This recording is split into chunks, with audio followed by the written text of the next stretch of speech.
Auzubillahiminash-shaytanir-rajim. Bismillahir-rahmanir-rahim. Assalamu alaikum and welcome to my channel.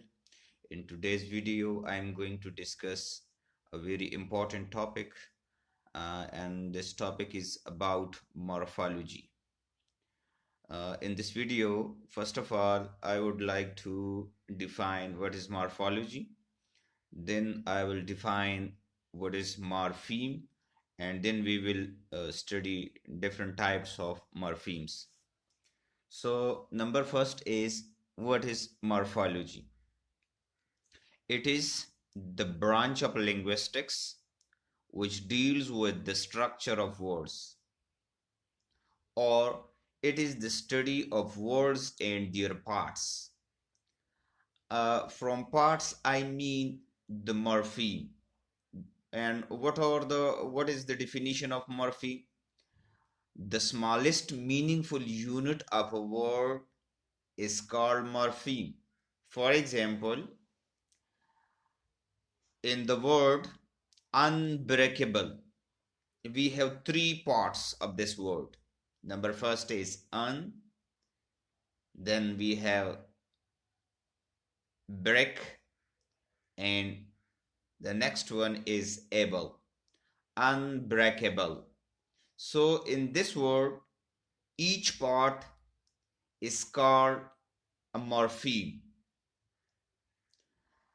As far as the morphemes are concerned, we have basically 5 types of morphemes. Number first is free morpheme. Free morphemes are the words which can give its meaning by itself without the help of other words which are added to it. For example, we have the word bank. From the word bank, we can get the idea and meaning of it. So it is a free morpheme. Number second is bound morpheme. A morpheme which can only be used when joined to other morpheme. For example, or we can say this definition in other words. From the word bank, we can make so many other words. For example, banker, banks, banked, banking, bankruptcy, bankrupt. So these words are called bound morphemes because these words need more words for its meaning. These are also called stem words. The next one is derivational morphemes. A morpheme which can be derived, that is added to another morpheme to create a new word. For example, we have uh, the word happiness. In this word, uh, the morpheme NESS has been added to the word happy to make a new word happiness.